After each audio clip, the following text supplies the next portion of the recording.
অন্য দিনের তুলনায় আজ কিন্তু ঠান্ডাটা অনেকটাই কম ছিল। সকালে তো আমার উঠতে হয়, তো সকালে উঠে আজকে বুঝতে পারলাম অন্যদিন যেরকম কাঁপ লেগে যায়, আজকে তেমনটা কিছু হয়নি।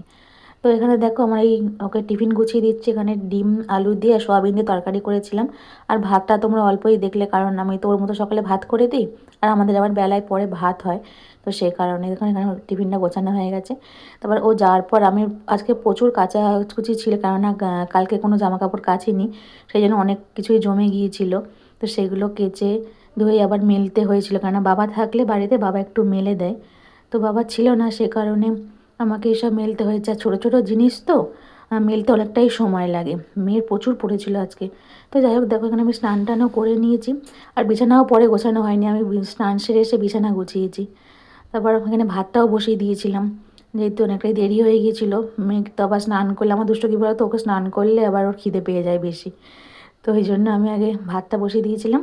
তো ওকে খাইয়ে টাইয়ে নিয়ে তারপর এখানে দেখো খেতে বসেছি। আর কি তরকারি হয়েছে সেটা তোমাদেরকে বলেইছি আমি। আর এই তরকারিটা আমার এমনিতে খুব ভালো লাগে খেতে। আর মেয়ের জন্য আলাদা একটু ডাল করেছিলাম, যেহেতু আলাদা করে আগে তরকারি করে নিয়ে একটু ঝাল ঝাল করেটা করেছিলাম, তাই ও তো খেতে পারবে না, তাই ওকে ডাল করে দিয়েছিলাম।